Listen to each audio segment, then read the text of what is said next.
of course, but it didn't feel very strong. Are you on board with the beef principle that Jack's pulled out? Yeah. I mean, Io is beef too, basically, right? He's a strength hero. Kind of. Yeah. I guess he's beefy. Yeah, I don't really understand the beef principle in full. I would have to have Jack here to ratify that as a full beef hero. Well, Io would be more like a meatball. Shaped like it.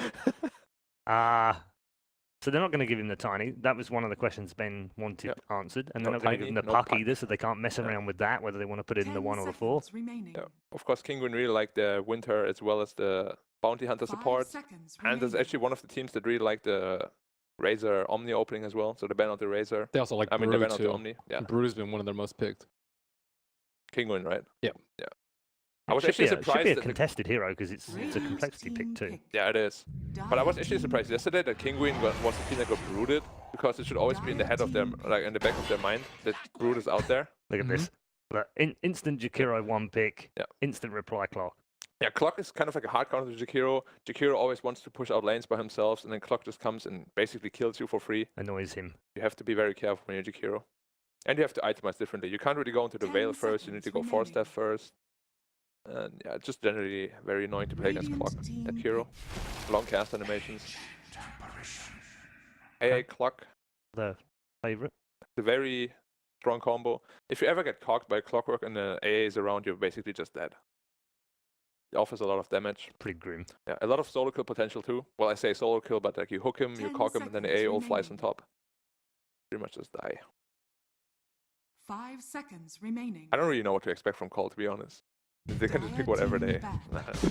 Let's see what Is that half the problem with them? They go sanking. I guess they do like their move sanking. Do you like the drums build? I think it's alright, but he shouldn't go Earn and drums. Like if he goes both again, his Blink Dagger is gonna get delayed by another 10 minutes, and that was actually really crucial in one of their losses. I hope he learned a bit from that. I think you can only do it if you really snowball, right? Like you get Blink Dagger, drums, earn like minute 15, then it's alright. But then you're like already super snowbally. If you're not that snowbally, then you need to be that initiation for your team. He's more... I think he plays it a little bit differently. I think he actually absorbs a lot of the spells instead of jumping in. So I think that build works a lot better. It's kind of like, you know, drums, Bat Rider. You can do a lot more than just blink in and lasso. You can actually get a lot of damage in. Yeah, but at the same token, I think you can't just go for the same build every game. Oh, of course. I definitely agree with that. Because he has to adjust sometimes, but he does like earn drums like every game right now. Maybe he'll get 4-step this game. Maybe. Not. Probably not. Probably not. Probably Yeah. not. It reminds me of Lyrical. Shaker getting 4-step first. Wasn't good, man. It makes sense against If that was Clock, in a though. game with Will, I bet Will was just screaming, Blink Dagger!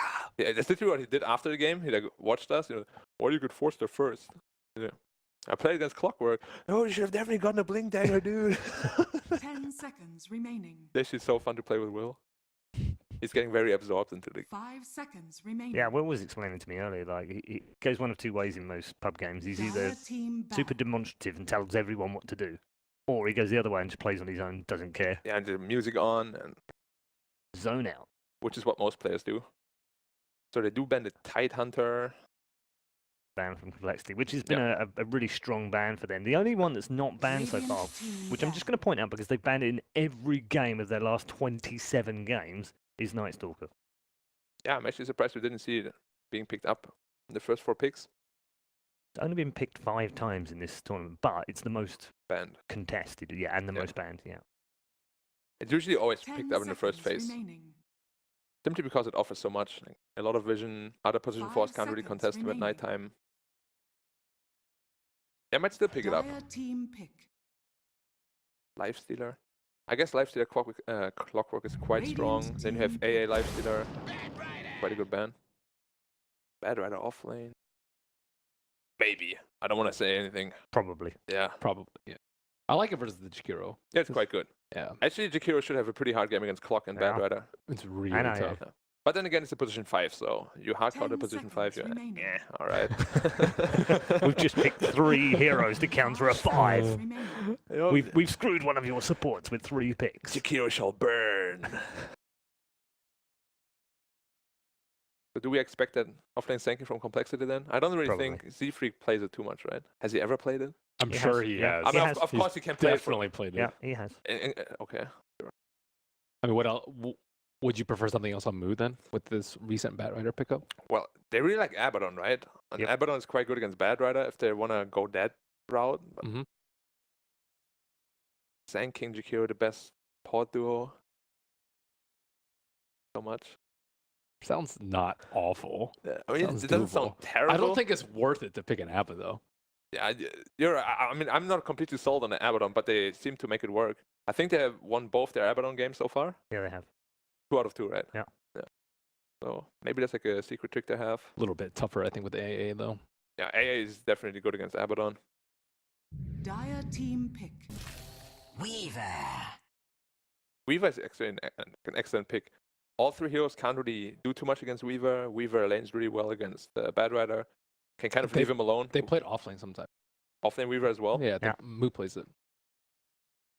This is a typical 10 seconds. It's very open for them. complex. But this is what we were talking about the other day. They love these flexi picks where you can play them in a variety of different lanes or positions because it keeps the other team guessing. The Jakiro right now, they've played in 3 different lanes. Yeah. The Sand King in 2 different lanes and the Weaver in 2 different But I lanes. think with Jakiro, this game is, I don't think you want to have him as a core as all because the other team already counters him so hard. Yeah, So for like, sure. putting him into offlane would kind of play into Kinguin's hands, I think. There's probably going to be They Kyle usually Zero, use it with position Chessie. 5. That's definitely It- Kyle yeah, Zero. it's Yeah. usually Chessie if they do move it out of And carry Jakiro, 5. right? Yeah. But I'm not too sold on the carry Jakiro, so I'm happy they went away from that. They also didn't win that game, right, when they played it? I believe they They lost. won 1 and lost 1 that I've seen. With the play. carry Jakiro? Yeah. I mean, if you win a game with carry Jakiro, you're an amazing team. So. The Lone Don't Druid, be dissing on the double-headed dragon, dude. It's not on. dude, I love the double-headed dragon, but Right. carry? No, I agree. I agree. Yeah. He's a 5. Like position 2 at most, very situationally. But position 1, no. Kinguin goes back to the Lone Druid. Well, just the hero that can stay alone on his lane if he wants to. Although, I feel like personally Lone Druid is quite bad against Weaver. It's not the best matchup for him. Nope. You think it's good? No, I don't think it's good. Quite bad, right? Yeah. For him, yeah. I'm actually surprised they pick it into that. Can be an offlane Ench as well. But it's probably Z-Freak Zero, because he usually plays the junglers. Hmm? His Chen is really good, his micro is really good just in general. I'm sure his Enchantress is also going to be very impactful. And it really screws over the Lone Druid as well, and the AA. Both Lone Druid and AA, they hate Enchantress. Especially early on, they can't deal with him at all. Kyle in the booth, he's like, yeah, we got this game. Enchantress just outbeat him completely. Wait, who has second pick again? Kinguin, right? Yes. What is Kinguin looking for? Need a mid for sure. And their mid needs... They have tower push, they have... Like a team fight mid would be quite good. Something like a DP. He's quite good against the lineup. Good against the Weaver as well. Do they need more team fight? I think their team fight's like, The team fight is very strong, but like... I think it's on par with complexities, which I think is fine. Yeah, I mean, I think their team fight's not bad at all, but I think if they get a DP, then their push is going to be very, very hard to stop. And their lanes are very sustainable as well. I'm not entirely sure where they will, because Nisha... I mean, his DP is really good, but I feel like he shines more on these like flashy kind of heroes. He can like, make a lot of space. I'm with you on that. Maybe even like a Quap or something is not bad at all. Banned. Banned already? Yeah. Oh, they banned it themselves, alright. Bad. Most of the scaling mids, though, might have trouble versus an Edge. Yeah, Ench can kind of just roam on you. But then again, the Lone Druid will have a good time if Ench really puts in a lot of time in mid lane. Could you potentially put Lone Druid mid? Yeah, Lone Druid Yeah, will I work. think Lone Druid actually. But I don't know whether Nisha plays it though. There would be Exotic Deer playing it then in the mid lane, and they would kind of do like a lane swap, which is fine. I'm sure they can do that. But they definitely want to have a more mobility hero for... Like all his blinkers are very good, his TA is very good, his puck is very good, his Quap is very good, but of course they're both banned out as well. There's only so many heroes that work well with the clock, though. I hate the TA clock. TA clock is not It's very awful. Good, yeah. They banned the Storm Spirit, I spoke about the mobility core.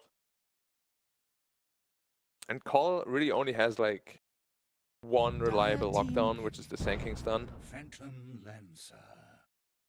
That pick is honestly kind of weird. Dragon Knight. Dragon You may Knight. now select your heroes. Dragon Knight is really good at dealing with PL though. I think you can just push. Yeah, you just kind of push them down. If this Lone Druid gets the fast Radiance up, I assume he's not going to range build because I actually think the range build is not very strong anymore right now. Do you know what's also against complexity in this game now? DK has been played 6 times so far at this tournament. And they always won. And always won. I mean, Pretty grim. I think he's going to win again this time as well.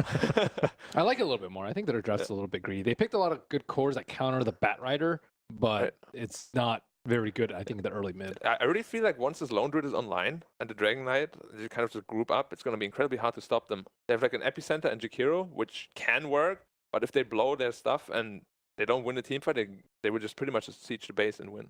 Okay, in one word, which way are you going? Win this game. Kingwin. All right, both on board the Kingwin steam train for game number 1 as we head back into the arena. Your commentary team for this one, Cap and Blitz. Complexity heading into a best-of-3 against Kingwin, who've already had a pretty good tournament. Even though they've been knocked down to the lower bracket, they've surely exceeded expectations. And now Complexity not only have to go against them, they have to go against the panel, they have to go against a Kingwin Lone Druid, and supposedly an undefeated Dragon Knight here at this tournament Blitz. It seems like Complexity have a lot of things against them in this game 1. Are you also going to be against them here in their draft? No. No, you're good. I'm good. You're good with their draft. Why? Because it seemed like everyone was pretty pessimistic about the PL. They thought the Dragon Knight was a great pick. I think that Kingwin eventually will sort of lack for disables. I feel like the cores are just going to be a little bit too mobile. Okay. I don't know how successful Clockwork's going to be in a game like this. It's not easy for him to gank any of these cores as well.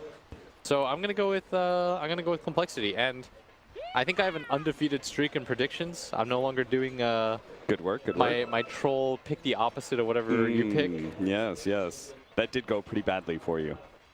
It saes more about you than it does about me. Wait, no, you went Like against in a good me all way. the time. In a good way. Okay. In a good way, dude. Finding arguments for some of those drafts were so complicated.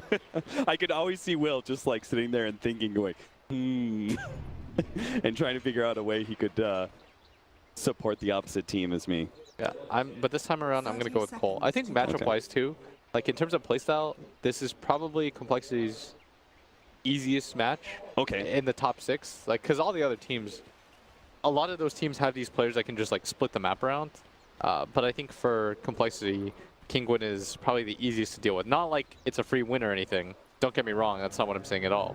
I'm saying if there's a matchup that they like, it's probably this one. So you're saying the style of Kingwin is going to benefit, like you think they're going to be playing more 5-man and more into Complexity? Yeah.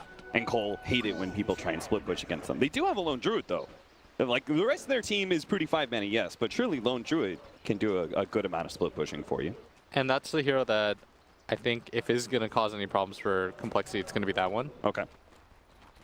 Oh, look at this Complexity switch up here. They're going to run the Sand King mid. So Moo's going to be playing the Sand King against the Dragon Knight to give them a really good 1v1 melee matchup. Plus you have the Weaver and the aggro, and PL is very good naturally against a lot of these heroes. Like if you put PL safe lane, what are they supposed to do? Like the Bat Rider doesn't like to go to this top area, so they're immediately going to switch. But Weaver doesn't really mind Bat Rider too much. It's one of the better counters in the laning phase anyways to that hero. And I'm not sure the Phantom Lancer cares too much about this Lone Druid either. So potentially here, we could see the very rare 3-lane win. Yeah, and you've repeatedly said, like, if you win all 3 lanes, it's like almost a guaranteed win. I don't know if it's a guaranteed win, but the game becomes a lot easier. Yeah. Because it's straightforward. I made a point on the panel, I was like, when everyone has a good start, it's very easy to make calls, right? Because everyone can contribute. They all have a feel for the game. When you're doing well in the game, every Dota player knows, like from any level on, it becomes so much easier to play because you understand like how strong you are. And so that's what the 3-laning advantage gives you, aside from like the gold and the last hits. Right. So everyone's got a game plan. Everyone's able to make a call for some sort of rotation or movement, take an objective. And the game just becomes, in a lot of ways, straightforward when you're so far ahead, right? And just kind of run into the enemy. Yeah. You're happy with that. And you get to be an influencer. Influencer, huh? Yeah. Z-Freak's currently trying to be an influencer. 4-position Enchantress. He's playing in the enemy jungle, trying to help out the Weaver a little bit, but Honestly, the Weaver doesn't really need it too much, so I think Z-Freak could probably play a pretty greedy Enchantress game and not have to help out the lanes overly much. Yeah, and in mid already, we see the annoyance of the Sand King. Yeah, Jesus, Nisha is having some big trouble with this. Yeah, he's already brought himself a fresh set of Tangos. Eventually, the regen will kind of topple this. Yeah. And it won't be as large of an issue. Like, he'll get Soul Ring, and coupled with the 2 levels of Dragon Blood, like, that's a lot of health regen. Do you think he even considers the 3rd level? At level 5? I don't think so. I think you go 2-1-2. As they go for the dive, though, onto Nisha, already leading with the Golem. But that's only one stun. And Kazor's actually got a man to pick up the haste rune. He's going to be able to block both of them in with the Cogs, with Lil Liasach here as well. They're going to try and get the kill on the Moo. And Moo has no mana to be able to fight this one, so he just turns, gets whatever damage he can before the first blood is given away. The Ancient Apparition. Very well done. Really nice rotation. And normally that doesn't work if the Sand King has stun. He can almost always get out. But as a result, very easy kill for them. CSing wise, it's still in pretty decent favor. Yep. Although this Bat Rider is doing a lot better than I expected. And I suspect it's because of the tri-lane that they were setting up. Yeah, the Clockwork was continually trying to just zone out the Weaver. Yeah. So that would make a little bit more sense. But like PL, even with the Lone Druid so far, the Sand King was up 7 CS on the Dragon Knight. Pretty significant amount so far early on. Nothing too unexpected here, though. Are we trying to time this gank with the Golems breaking apart? Looks like it. So he's going to have 3 different range stunts to throw down. This is going to be tough for Kinguin to be able to deal with this if they get spotted. Liasach is currently hiding in the trees, and the Bat Rider can make an easy escape. Clockwork is on to the top left. So Z-Freak doesn't see an easy opportunity, but as the creeps push in, they are going to go for this tower dive. See the Clockwork, and they're turn on to him. Now he actually gets the Cogs over Kyle, and Bat Rider's going to try and fly over him. They're going to kill Liasach first and then go for Kazor. That's going to be a pretty easy support kill. Peyto's going to try and at least get one in return, trying to fly over Kyle. Gets the Flame Break to help him get the kill, and it looks like he is going to be able to get out. Complexity, though, are able to make the favorable trade 2-1. Yeah, very nice trade by them. Their tri-lane obviously being a bit stronger because it's so hard to kill this Weaver or pressure him. Like, Chessie will be hard-pressed to die in this lane, and the power of this Enchantress creeps a little bit too strong right now. He's going to bring the next set of creeps over.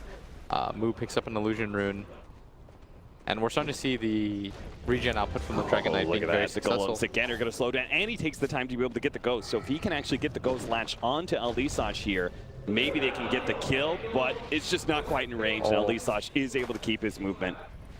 Gets out of there. Now Kazor's actually going to try and see if he can stop the Enchantress. Only bumps him back with a Cog. I think he just TPs right now. Yeah, they're going to spot him out, but Flame Break no longer canceling TPs means that there's no way for them to be able to stop him. He's trying to run away with his creeps. Poor Ghost Lady, though, will die without having done anything. Looks like the little Golems will be able to... Oh, nice job pulling the easy camp over to at least grab 2 of those melee creeps and hopefully deny them. Yeah, mid lane. Right now, lane being shoved in as Moo continues to do okay. And his hero will pay dividends early on. Getting a Blink Dagger will be very nice for him. The downside is I'm not sure what he does when Dragon Knight just like pops his Dragon form with this wave. Yeah. This is what makes DK really strong. 99% of pros, pretty much everybody knows this, but when you hit 6 around that time, the first siege creep also spawns, so you almost always want to push in with it. Even if you don't take the tower directly, it's very useful to be able to pressure the tower. Oh, good ensnare there. The Phantom Lancer is not going to go for the kill on Exotic Deer. So you see in this situation though, like Moo, what he opts to do there is he pushes in the lane as far as he can, tries to get rid of the siege creep, and he forces Nisha to essentially waste his first Dragon form. Yeah. And that's going to be important for him because it keeps the lane stability up, it doesn't put pressure on Moo's tower. You don't just give Dragon Knight a tower for free, which is often what ends up happening when you play against these DKs. Oh, they caught Chessie, and they are going to be able to get the kill. He burns under the fire. Really good gank for the Clockwork. Yeah, it looks like Kyle's going to try and get the kill on Exotic Deer. This would be a huge one, but he did have magic stick charges, and he actually baits Kyle into doom as Nisha, we saw earlier, pushed out by the Sand King, was farming up neutrals. Just happened to be in a good position to help get that kill onto Complexity. So 2-4 right now, slight lead for Kinguin. Yeah, it's barely a K, so not that big, but the cores on Kinguin are actually doing quite well for themselves. I thought this Enchantress would have a little bit more impact, maybe roam mid a few more times, but Nisha is very tanky. He is going to get gone on. They're going to be able to kind of lock him in here, but Nisha's just going to turn and start going for Mu. Elisash runs in front of him, and they are able to body block him just enough to be able to get the stun from Nisha. Well played by Elisash, making the most of his laning phase Ancient Apparition. Not the easiest hero to play in the early game, but he's doing what he can here. Just diving a Dragon Knight under tower. Yeah, pretty risky. Yeah, it just feels like they're getting a little bit more desperate. Like so far, the laning phase would be okay, but they make these aggressive maneuvers, and unfortunately, Sand King's initiation is also his escape. Yeah, they easily could have chipped that tower down quite a lot. With the Enchantress creeps there, plus the Jakiro, the Liquid Fire. And then you give some room to your cores. Instead, they go to the dive and are met with disaster. So Mu's actually going to rotate out of lane here, heads up to top. Chessie's still chilling out here, maybe thinking the Bat Rider will assume he's left lane. They can go for a dive or something. I don't know. It's kind of a weird setup from coL right now. It feels like they're getting a little bit desperate to make something happen. They're rotating a lot of heroes to do essentially nothing right now. Like, they're not finding any easy kills, and Kinguin are playing very well around that. They understand the way that Complexity plays, I think. They want to force these fights, and if you just play passive-aggressive is a good way to put it. Yeah. Be willing to fight, but don't force it. Yeah, exactly. Like, let them come into you, then make a bunch of snide remarks. And classic Swindle Mullins. He takes things one step further. He's aggressive.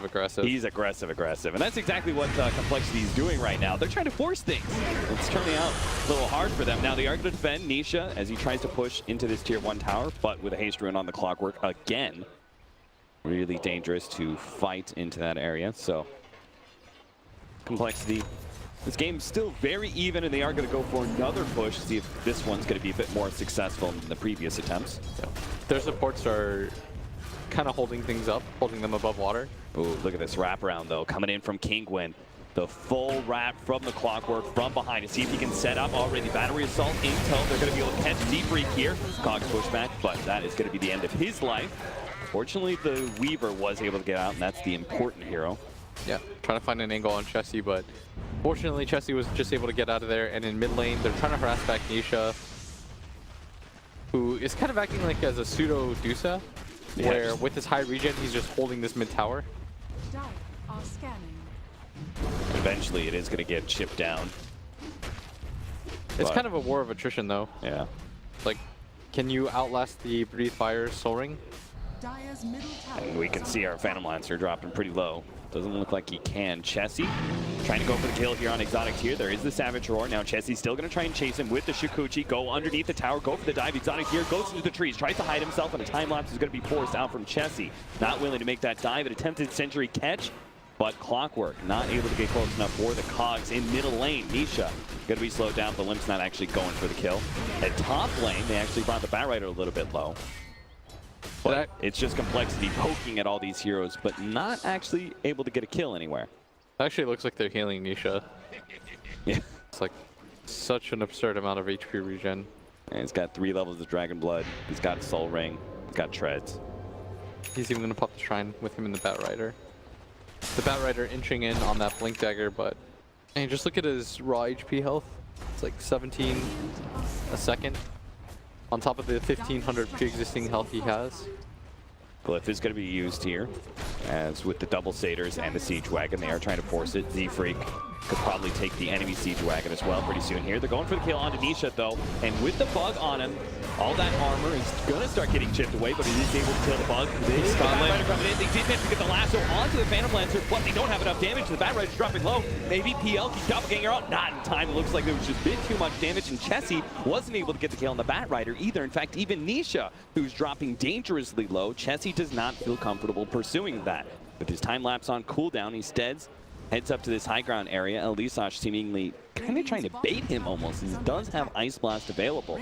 And a level 6 on Clockwork. Oh, they are going to be able to lock him down. Here comes the Ice Blast. Maybe Chessie held it late. They don't even need it. He doesn't have the time lapse, so there's no way to be able to get out of those cogs. So Complexity may have taken that tier 1 tower, but it has been a costly measure for Complexity, losing hero after hero in that mid lane. Yeah, definitely thought that this Weaver would be unkillable in a game like this, but This clock has just been able to lock him down every time. He's just getting outplayed right now. And they keep making their maneuver on this mid tower because they understand the importance of it. If you can take the enemy DK's mid tower, it helps quite a lot. You don't have to worry about it so much. Even if he trades at that point, you accept it.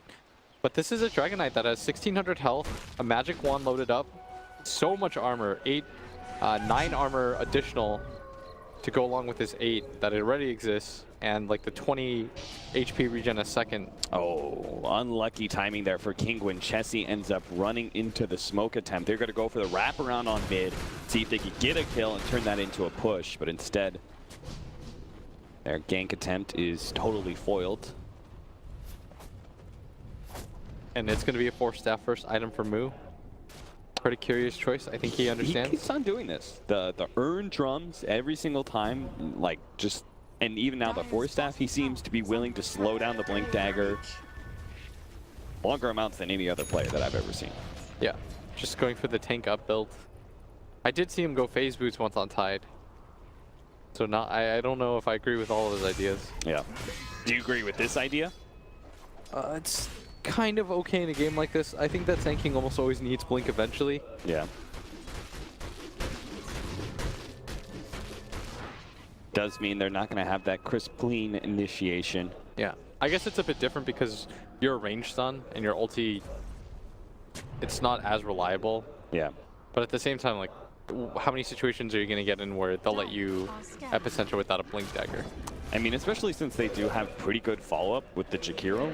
Like, I would imagine a Blink, Epicenter, Burrow Strike, and an Ice Path over the top with maybe a, you know, Dual Breath or something. Like, that kills anybody almost. Yeah. Like, Dragon Knight might survive, but I'm pretty sure Lone Druid would die, and he's one of the harder heroes to take down with that Savage Roar. I guess he's not quite a hero like Earthshaker where you need the insta. Yeah. Especially for your ulti, because the positional play is so important. Being able to be a little bit more survivable on a hero like Sand King. It's like, I think Moonmeander used to build Hood on that hero like 3rd item every time because this hero thrives on being able to get multiple stuns off. Yeah. They do manage to take the tier 2 at top lane. Kinguin really aren't getting too many objectives in return. They've only taken the enemy safe lane tower so far. But that is because their lineup's kind of ramping up, right? Like Lone Druid really doesn't do anything for you just yet. The Bat Rider only has his Blink Dagger. Hell, not so long ago, we didn't even have the supports having their level 6. Phaetos is going to be gone on here by Limp. They do have the Enchantress here with Moon. Be able to follow with a Burrow Strike. That's pretty easy. Now, they get the Clockwork on top of Chessie, but the time lapse is there and able to get out of the ice spot that was following up. And now our Clockwork is just going to be marooned in an island of cogs, trapped by complexity on all sides. 4 to 8 now. They pick up 2 kills on top of that tier 2 tower.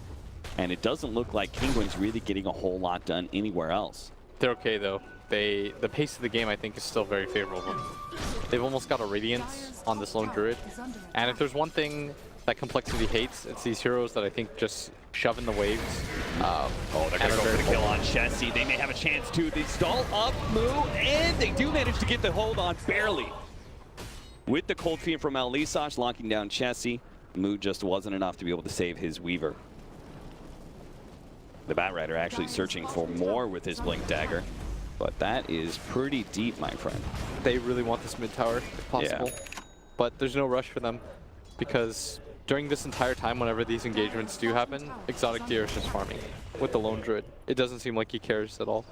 And once he gets this Radiance, it's really hard for Complexity to counter-push against it. Right. Like, the illusions from PL are too weak right now to fight against it. The Sand King doesn't enjoy the burn. So is that going to be the play from Kinguin? They're just going to play more split push off the Radiance, or do you think they're actually going to start fighting Complexity more? I think you actually just sit back and allow your team to form in. Lasso successfully on the move, but he just turns around after it's done, gives up Burrow Strike, and oh, Ice Blast is going to be able to finish him off. So Moo goes down. Nisha's going to be the next target here. The Bat Rider ends up falling, maybe with Z-Freak throwing out the pure damage from the impetus shots. They might be able to kill him, but oh no. Now Kessor's going to be able to come and grab Z-Freak, but there is a 4-staff able to get him out of those cogs underneath the tier 1 tower. Limp is actually just wanting to be able to finish off this tier 1, take away that pesky TP point. Maybe they can actually kill the heroes behind it now as Nisha is going to get gone off by Chessie, wrapped all the way around, does get locked in by the Wolfie. Castro thinks about going for the kills, but can't actually. Now he throws down the cogs, but he's trapped inside of his own cogs next to the tier 2, surrounded by Phantom Lancer illusions. There's no way out for him. Looks like Complexity just found a huge fight for themselves and are going to be able to take the opportunity to get more damage on objective, pushing for that tier 2 mid. Yeah, but meanwhile, news report. There's a lone druid on the loose. Blitz, are you our side lane reporter? Yeah, I'm breaking giving down you the lone druid. I'm giving you the real news. Even though it looks like Complexity just stopped the fight, which they did. Yeah. I mean, you're like very positive about where Kinguin's at right now, and it could be even more. It doesn't look like our Batrider's really going to be able to do a whole lot here. He's just slowing down limbs. Yeah, so. he is no less so, but just an unfortunate fight. They got run over quite quickly. Yeah. It starts with the initiation. Like, they ought to go on the Sand King first, but he just stuns in, and the entire backline is open, and they engage from the front. They do manage to grab the Sand King, but their heroes just started getting picked off one by one, and you see the Enchantress. This is where she's very effective, where she gets to just rip into this Dragon Knight. Like, her impetus shots are dealing so much damage right there. And it was their reluctance to give up that mid tower. Like, I think you give up that mid tower, you start counter pushing, you just shove in bottom a little bit more, you take over the enemy jungle. But they've been so successful at defending that mid tower. Batrider, but Batrider does actually grab Moon, but he's so far away from the rest of his team. Looks like the Clockwork also initiated onto Kyle, but a Force Staff managed to get him out of there before the Ice Blast lands. So now with the bugs all onto Kinguin, they're going to be able to pursue. Moon's going to go for the kill onto Clockwork. See if they can chase anything else down. Looks like the Batrider was able to blink away, and Nisha with the Shadow Blade and the Dragon Knight was able to get out as well. So it attempted a very deep dive by Kinguin. They must have felt that their Radiance just, they really wanted to force a fight off of that Radiance, but they just tried far too hard. Yeah, you gotta wait for that item. It's such a big upgrade in the hero. Like, the Sacred Relic itself is pretty negligible. Once you grab that Radiance, it's really hard for Complexity to fight you. Yeah. You have one heal in the form of your Enchantress heal. You don't have something like a mech or a pipe. And so it's quite easy to just get on top of that. And so far, Complexity are just out team fighting them now with the double Force Staffs. That is the benefit of the 2 early Force Staff pickups, is that even though you don't have the Blink Dagger or anything of that nature, you're still going to be able to outplay them. Like, nobody's getting cogs anymore. The follow-up damage isn't there when everyone just gets forced around the map. Like, that's the strength of that item. And that's why I thought that the Clockwork would kind of just fall off.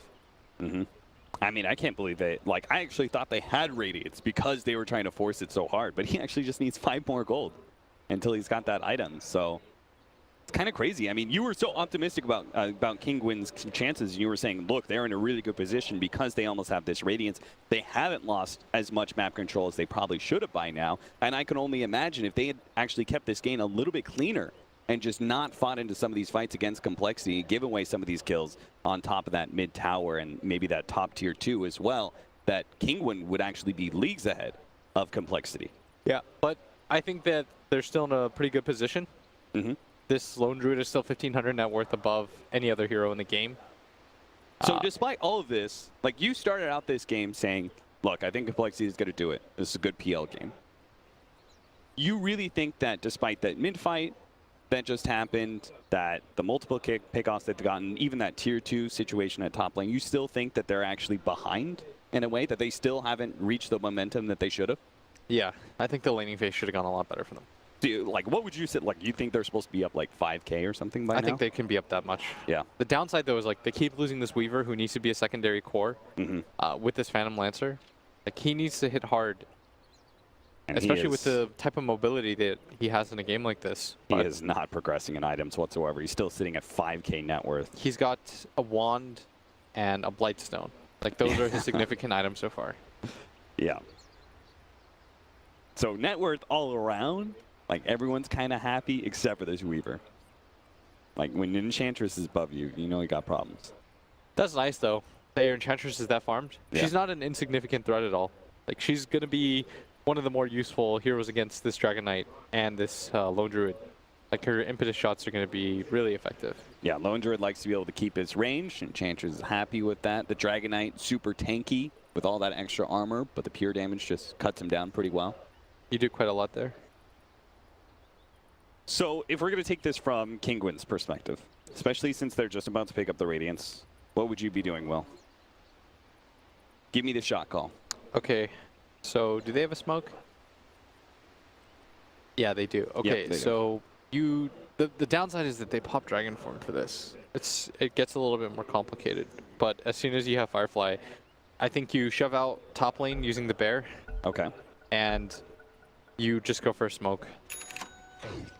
Somebody goes to shove out top, then you go for a smoke. I don't know if you have to necessarily wait for Nisha's Dragon Form again. I think that the Radiance upgrade is a lot to begin with.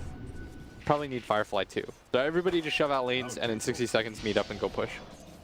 Well, unfortunately for Kinguin, Nisha's not going to have an easy time to push out top lane. He is a little bit skittish about being around this Weaver, so he heads to neutrals for the time being. Batrider is doing what you wanted, though. He shoved down a lane, TP back. Yeah, and in 50 seconds, he'll have his ultimate, and you want to wait on that.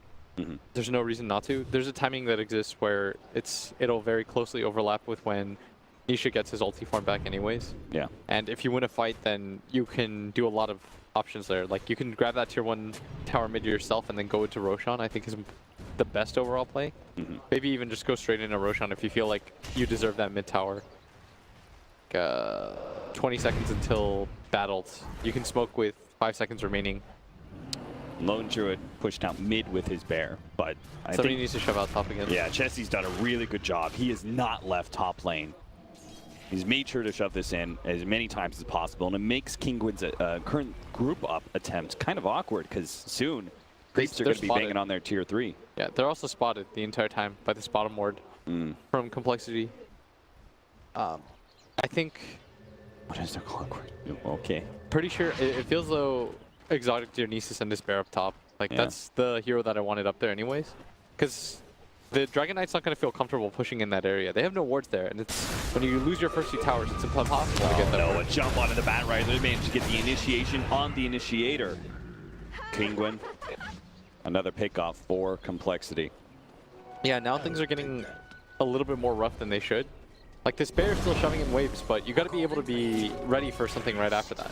Like, you shove in that wave, everybody should be somewhat grouped near each other, ready to smoke, at least. That top wave, though, is unplayable for any of the Kinguin heroes. Yeah. Like, no one's going to be happy going up there with no vision, no tier 1, no tier 2. Shrine is there, of course, they have moved that. But even then, you might not get there in time. Chessie, again, just underlining the importance of keeping top lane pushed in.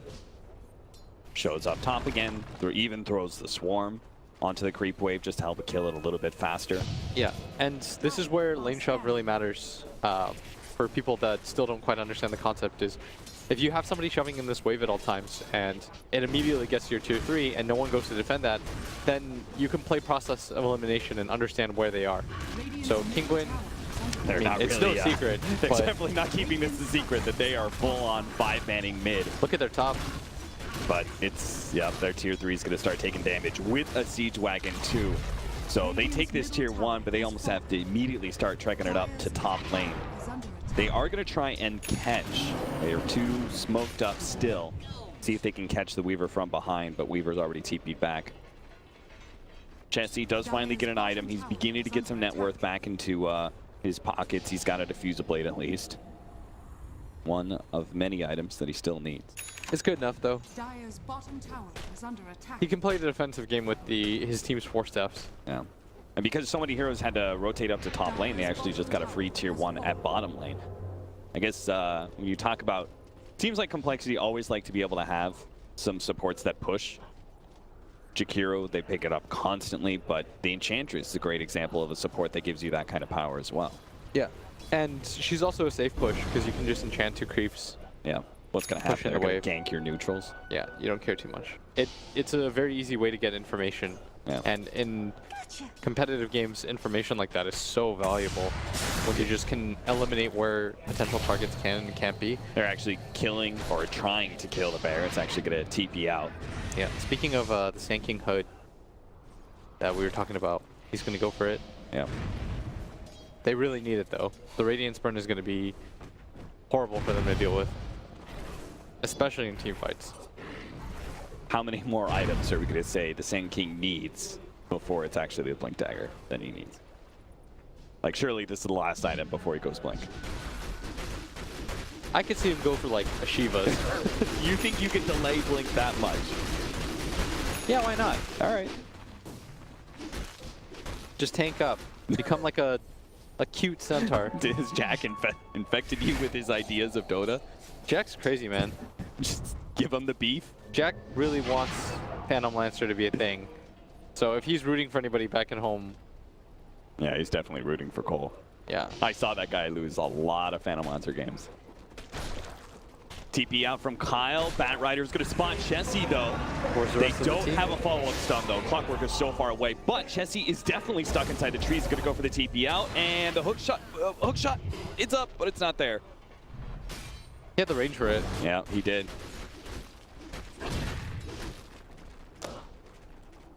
Either way, though. Chessie gets out. Complexity are getting a pretty hefty push coming in bottom lane. With the Phantom Lancer picking up the Illusion Room, plus Kyle joining it. And Kingwin trying to force things at the top lane, but look at that damage from Z-Freak. That is a support that is now turned core. He's going to turn his damage on Anisha as well. He's going to be slowed down by the Diffuser Blade. Look at him just poking at Kingwin. Now, fortunately, our Clockwork's there to be able to zone back a lot of the heroes, but it's going to cost him his life. It looks like his limp comes in to be able to slow him down with the Diffuser Blade. He ripped him apart. Now, Moo trying to get a jump on an Exotic Deer, but a TP away is successful. Now maybe bear. they can catch the Lone Druid Bear. Yeah, they got it down. Slowed down by the Diffuser Blade with the Swarm on it as well. Oh my word, Impetus does so much damage in this game. Yeah. Like, he is chunking heroes, and they can't get to him either. Like, their heroes aren't good at dealing with him. No. The best thing that they can do is grab him with the Batrider, because Batrider is excellent against Enchantress. Like, you can mess up her turn rate. You could burn through a heal pretty easily with just like 2 or 3 stickies and your Firefly. But him going down first was like the most disastrous thing for him. Because as a result, Z-Freak was like, I guess I'm the carry now. Yeah. He has 400 more net worth than his Weaver, so maybe they didn't have like the best matching cores. Like their cores weren't able to keep up, but Z-Freak has definitely kept up. Like he has more net worth than both the enemy supports combined. Yeah. And if you double that, it's pretty close. I mean, how many times have you watched a Complexity game and it's Z-Freak who really is the determining factor between a win and a loss for Complexity? That's so much. Yeah. He almost doubles their combined net worth. And it's only 25 minutes, sorry. Yeah. That's absurd. And this hero, he's the best at dealing with those. Like, they prioritize him correctly. But it's not even like their Jakiro's underfarmed either from all this tower gold. Like, he's got a Veil. Yep. And they're going to go for a high ground here.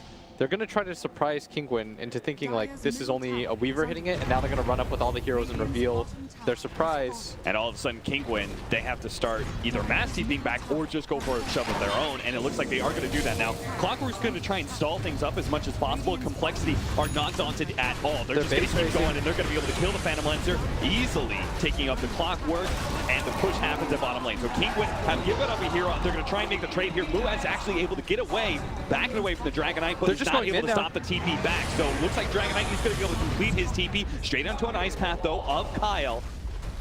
And it looks like Kingwin are not going to really be able to catch anything as Complexity are able to back out safely. But they did trade. Maybe it wasn't a full lane of racks, but at least they got the melee racks at bottom lane. What an awkward situation. Yeah. It's rare that you see that. That's one of the very, very few times where I've seen teams just decide to trade sides like that. Yeah. With everybody up. That's the weird part too, is that everybody was alive. And I think Moo realizes that he made a mistake. He tried to contest that push when really he could have just let it go and said, okay, they're going to take a lane of rags, but I'm going to stop their TP. Yes. And my team's going to go for 2. I think that was the correct idea. Realized a bit too late. That's also the downside of not having a blink dagger though, is it's not easy for you to get in and stop that. Like, He's got it now though. Yeah, but still, that's just weird. Like this circumstance is a little bit unique. Ooh, that is a invisible Phantom Lancer that just ran into a smoked up Batrider who's taking a shot all the way to the high ground. Get out of here. Z-Freak is able to find more. Chessie is actually going to be slowing down Elise. Managed to get the swarm onto him. They're a little bit skittish though, with full on just charging at Kingwin. They're going to just kind of poke him down. Everyone's getting one. Now they're trying to run comes from Nisha, but they are low on heroes. And it looks like they're going to be losing Catcher as well. They managed to get Limp pretty low, but he's hiding into the trees. Nisha can't seem to get to him. And Limp starts making his way out of there with the Doppelganger now bottling up. So Kinguin, they're going to keep their 2 cores alive, but they couldn't actually do much in that turnaround. They only brought down the Weaver. Yeah, and you're starting to see the 4-position trade-off is so immense, and this is why I thought that Complexity had the advantage, is because this Enchantress is going to be the most effective hero in this game at some point. Yeah. Whereas this Clockwork, yes, he did so much in the early game, but you don't feel his impact anymore. It also goes along with his item choices. He decided to go for the Blade Mail. He doesn't have a Force Staff of his own, so he can't keep up with the pace of the game. As soon as he throws down cogs, he's actually just trapping himself in there. Yeah. Like, nobody fears that. That is a one-man Battle Dome specifically made for you. The supports have Force Staffs now. Even Kyle's picked up one for himself. They've hard countered this hero. You don't feel his presence in the game anymore. This Enchantress is going for a Silver Edge, almost has a 2. Once she grabs that, the DK is going to be absolute food for her. Do you think the Clockwork should have gone Force Staff then? Seeing I how think he this game definitely is should have played gone out. Force. It's not even like how this game played out. It's he saw that everybody had a Force Staff in that initial mid engagement. Remember when he caught them? Yeah. They had 2 Force Staffs at that point. They had very early Force Staffs, so you need to be able to match these heroes and run after them. If you can't get on top of heroes as Clockwork, well, you're just a hook shot because your cogs don't do too much. You have to have the ability to also like cogs them on one side or another. You can't just hook anymore, immediately lay down the cogs and assume that they're stuck. Seafreak can start going hunting. You're going to see it here. Patos, he's going to taste the rainbow. Here it goes. Oh, there's so many misses, but he still managed to get He's getting another one. And he's going to get another one. Beyond godlike with a double kill for Seafreak, as he says thank you very much to Limp for helping him out to bring the Clockwork down, and they're going to turn, head towards Roshan. You might as well just give him the Aegis too. Yeah, honestly, you might as well. He's really close to the top of the net worth for his team. This is not a 4-position Enchantress. She buys wards for no one. She is a strong, independent, prancing deer lady. Respect his power as a core. Oh, Yeah. he hits so hard. And now, Complexity are up 11,000 gold. They're about to finish up that Silver Edge. Our Phantom Lancer is looking quite strong as he's trying to finish up a Scotty. And hell, even Chessie, who's had a rough game. He's looking towards finally getting that Lincoln. He can afford to because they essentially have 4 cores right now. Yeah. Like normally, Take a back seat here, Chessie. You're now the 4 position. Normally, of the team. this might be an issue, but in this game, it's just kind of bolstered Z-Freak's farm. He's like, look, I know normally you're the carry, but just hands off the wheel for a bit. Run interference for me. I mean, we said at the beginning, right? Like, the way the lanes were set up, he could play super greedy. Yes, he did. He just farmed the entire time. Like, even when they were losing, he was still hitting creeps. And we're seeing that pay absolute dividends. You've invested in Chessie, or into Z-Freak, and now they're going to be really happy with that because he's got a full Silver Edge Hurricane Pike. Now he's the real target for Kinguin. You can't let this Enchantress just sit back and chuck spears anymore. So how do we do that? Hey, it's just Bat Rider. He's got to get the last one. Yeah, the Bat Rider keeps trying to get on top of him, but he just never finds the angle, and then he gets Hurricane Piked. Yeah. It's like, who finds who first? Because when Chessie gets on top of him with that Silver Edge, he just Hurricane Pikes him away, throws like 5 spears, and he dies instantly. You can't do anything about it. Setting out on the right-hand side, he's just going to go for the easy stun on Anisha, forcing out an early DKD. The Clockwork does manage to get the hook in onto Z-Freak in the back line, but he immediately gets out of there. Nisha turns instead, going for Moo, doesn't really have an escape mechanism out of this one. At least off in the back line, so looks like he's going to burn out as Chessie goes for that kill. Now Nisha no longer having the BKB is going to get ripped apart by the Phantom Lancer. Easy food for him. That's 4 down from Kinguin. A 5th making its way out. Exotic Deer barely able to TP out in time, but a huge win for Complexity. Maybe they didn't save their tower, they didn't save Moo either, but the fight was well worth it for them. Oh, okay, all right, they did lose Kyle. Yeah. Deer does manage to pick up the kill with his bear. Man. They tried so hard to kill Z-Freak there. They went in, the Dragon Knight even committed. That's why he died. He tried to Silver Edge hit the Enchantress. Like, he all-in committed for that, got really out of position. Like, they're starting to get desperate trying to chase this Deer. I mean, let's be very clear. Our Clockwork, he can't just cog the Enchantress, no, right? she's going to force staff away every time. You have to push her into your team. Yes, that's the only way that they're going to win this fight. This isn't the beginning of Bambi. Like this.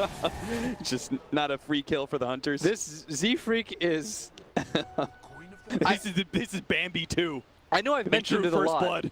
I know I mentioned it a lot, and you know, I'm sure people are getting sick and tired of it. It's like, he's got 13k net worth. He's barely behind the Phantom Lancer. Oh, look at Lim. He's just hunting supports at this point. He gets the Ancient Apparition. Looks like a pretty easy kill. Oh, he actually doesn't jump into the cogs, but it doesn't matter. So does all of his illusions. Yeah, they're going to go for high ground here. Kinguin forced to defend. They do have a buyback on the Ancient Apparition with the Ice Blast still up. He immediately blows it. But the tier 3 is still in trouble. Yeah, Glyph is popped. Exotic Deer trying to create space on the opposite side of the map. They force the buyback, they get some kills. They're going to be quite happy with this. The Lone Druid is still trying to do whatever he can, but I don't think he expected a game like this. Kinguin thought all along, well, we've got the better heroes in terms of like the core matchups, we'll be really tanky, but they didn't quite factor in all the heroes. Yep. Gotta think about those supports too. Yeah, this Lone Druid is still absurdly farmed. 21k net worth. Has a Vlad's, AC, Maelstrom, Radiance, almost has the fully completed Mjolnir on top of that, but it just doesn't feel like he does enough with the rest of his team. They need Patos to do more in these fights. Like, Patos and their 2 initiations have to be better right now for them to win this game. Hell, even Nisha is still decently farmed. He's 3rd in net worth. Yes, but he can't Silver Edge walk up to people anymore. No. They need the Clockwork and the Batrider to force better engagements for them. It's all about the initiation for Kinguin, and for the last 20 minutes, they have not found a good one. Kaya now for Kyle. That's not too many times you're going to be able to say that. Dude, normally I see Kyle with like double buckler. Yep. That's his life. Not this game. Here he's got Force, Veil, Buckler, and a Kaya. He's level 19. He's 5 levels ahead of their Batrider. Everybody from Complexity is having such a free game right now. coL, now they're hitting this mid tower. They're going to grab it. Racks are now exposed. Kinguin, they've got to make a choice here. The bat initiation is going to be so crucial for them. We talked about it. You get one good shot at this. Aegis has faded. They're not getting it. They tried to Shadow Blade run in with Nisha. Not able to do so. They do at least finish up the Mjolnir for Exotic Deer. That'll help them deal with the Phantom Lancer a little bit better. This Dragon Knight didn't even, or this Jakiro didn't even take the XP gain talent. I thought he did. I was like, how is he so leveled? He goes for the 150 gold over the 2 times Dragon Blood. Yeah. I think he realizes like it doesn't matter too much anymore, especially with the Silver Edge on the other side. Like he just needs to scale hard. Yeah, and he's trying to get a halberd. Z-Freak starts going for the kill. Push back at the same time as they go for the sun. Now they see the vision of it, but he managed to get outside of the range of it. They're going to jump onto the Enchanter. See if they can blow him up. They are successful. Pretty easy kill. A jump back from Chessie just ahead of that hook shot. He is able to time lapse to safety. They weren't able to save their secondary carry of this game, though. Z-Freak goes down for the first time in a long, long, long time. They needed that. Anytime the Batrider can jump the Enchantress, you have to take that at this point. Yeah. They might have thought at first, oh, get rid of Mu, he's their stun. But no, it's really the Enchantress or the Phantom Lancer that'll cause them the most issues. And part of that was they attempted to go on to Nisha. Yes. And they got counter-initiated on. Otherwise, he would have had Hurricane Pike, and he might just push the Batrider again like he's always done. That was very fast, though. The Force Staff that they got onto the Dragon Knight, very good team play. They were trying to just rip it apart. Yeah. A little bit too greedy, though, because this mid lane is exposed now. You have to assume that Kinguin is going to be gathered around that area, centralized there, ready to take that engagement. At the very least, they're going to sit behind heroes. Like, nobody was shoving out waves. Yeah. They didn't have anybody else from Complexity there. It seems like one of those moves that the risk-reward ratio is pretty awkward. Yeah, if you kill the DK, you probably assume with the GPM talent he's got buyback anyways, right? Yeah. So like maybe you're able to force a buyback, but it doesn't end the game. Meanwhile, forcing plays like that could definitely get Kinguin back into the game. As they still have Big Bad Bear, Lone Druid, level 25 talent coming up. What do you take? You take the Battle Cry or? Battle Cry grants spell immunity. That's pretty cool. 0 entangle cooldown. 0 entangle cooldown's pretty boss too. Yeah. What is it normally? Oh, like 2 seconds or something. The bear. Oh, it's 5 seconds. Oh god, 5 seconds. Those are both sick. Those are some cool talents. He attacks super fast. Yeah, he does. The AC and the Mjolnir. The bear hits hard. That sounds worth it to me. It's great lockdown. Yeah. But if you pop the battle cry spell immunity, do you think that means that the bear just ignores untouchable? That should be what that means, but it says spell immunity, not magic immunity. That's why I'm a little bit about it. I don't think so. It's probably still worth it to grab the entangle, because it's not like he's dying in these engagements. Yeah. Like, he's still pretty front-facing. He just can't get an Abyssal Blade next. Yeah, he just can't deal enough damage for his team to survive. Like, his team dies by the time. Oh, he does end up grabbing the spell immunity. Okay. I guess it's useful so he doesn't get jumped out on top. See how it plays out. 0 entangled, but that's cool. It's nice when you have a hero that just has like 2 really nice talents. There's still so many yeah, there's still so many of these 25 talents that I haven't seen. Yeah, it's like minus 13-second flame break cooldown or plus 8-second firefly duration. So your firefly just feels like it's up forever. Yeah. This Dragonite one were pretty nice for the carry Dragonite, plus 40 strength. Yeah. You can see them smoked up right now, trying to catch complexity.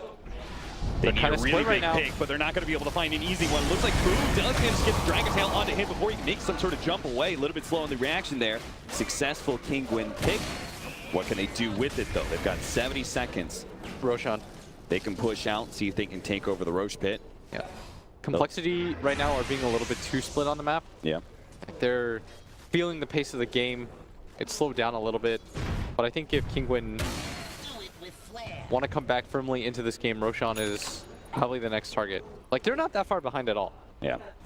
Just one fight, and their pushing power is unbelievable with the AC and the Dragon Knight Dragon form.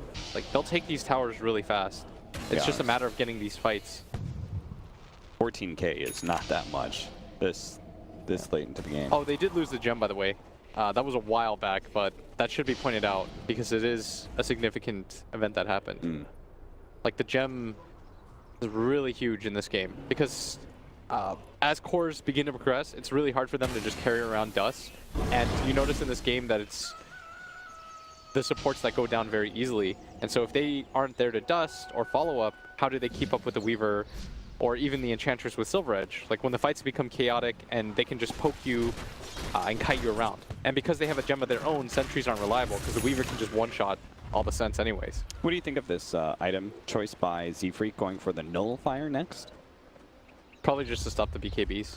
Yeah. I mean, is the range even good enough for an Enchantress to be using? I'm not sure about that. The damage is really nice. Smoke onto BKB immediately pop. They're going to be able to lock in the Dragon Knight here. Nation in big trouble. Pop the BKB now at half HP, but they've already lost the Bat Rider. They don't have the big control, and the Phantom Lancer's right up in their face. Yes, have the BKB, and they get a little bit of damage onto him, but it's really just not enough. They've lost 2 heroes, the third in the back of Chessie. He's able to kill Elisage, and finally they go for the kill onto Nisha. Now the BKB is faded away. Exotic Deer completing a TP once again, just ahead of an ice path, but being the only survivor to a fight is still going to leave you with some battle scars. Complexity are going to be able to take another Roshan for themselves. This one with cheese. How convenient that as soon as they take that fight, both teams understood that they needed the Roshan.